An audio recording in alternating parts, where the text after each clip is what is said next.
prejudices.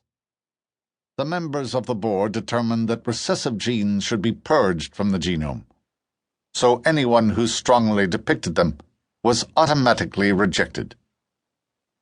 Explain recessive genes. In a few words, blonde or red hair and light-colored eyes. These traits are quite admirable, Rhemun replied. Dr. Russell has beautiful coloring. Hansen wouldn't have touched that remark with a pole. He was aware that Rhemun had a soft spot for Russell, which had caused some problems between him and the former commander of the Morcai before Rhemun and Russell bonded. Well, the board makes the final decision, sir, Hansen replied tactfully.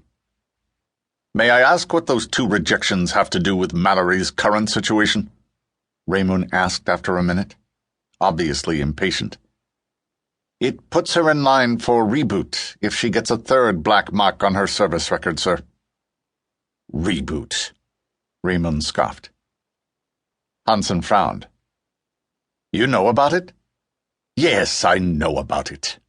He turned away. Was there anything else? Hansen was diverted. He hadn't realized that anyone outside the Terravagan Medical Corps knew the painful, horrible truth of that process. May I ask how the commander knows of it? He persisted. I was involved in a case where it was invoked. I will speak no more of it. Yes, sir. Rhemun's eyes were dark with anger. You humans protect your worst specimens in a manner that is repulsive to me. Sir? Rhemun waved a hand. Dismissed. But, sir, about Dr. Mallory. Rhemun just looked at him. The look was enough. Hansen saluted, turned, and left the room. How did Rhemun know about Reboot? Hansen asked himself.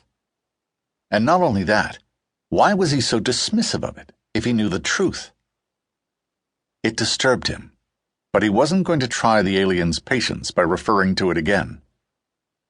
Meanwhile, he'd do what he could for Mallory, which was going to be precious little, he imagined. Edris managed to get herself back together after a fashion, but something inside her would never be the same after her brush with death. She saw the alien face in her mind night and day, saw the horrified expression as life drained suddenly out of him. She slept badly, even with the sedatives. Her mental state made her more likely to make mistakes. When she did, the commander of the Holconcom was always ready to pounce. You have marked the wrong status on 2 of my crew, he growled at her when she'd presented him with the latest casualty list after a brief skirmish with renegade Rojux on an asteroid colony world. Edris looked at the pad and winced. I'm sorry, sir, she said formally, still standing at attention. It won't happen again. He glared at her. Small, blonde, fair, long, almost platinum-colored hair, tortured into a tight bun on top of her head. For one split second he wondered what it would look like loosened, and hated himself even for the thought. She was the image of a nightmare figure from his past, from a tragedy that he could never speak of to the humans aboard this ship. But it gave him reason to hate them, especially this one. She swallowed. His hatred was almost palpable. She felt sick to her stomach. She didn't know what she'd done to create such antagonism. Well, she did snap back at him when he was at his worst, but that didn't really seem provocation enough for the anger he directed at her. Hansen tells me that you aren't adjusting well after your incident, he said after a minute. He lifted his chin, and a cold little smile touched his chiseled mouth.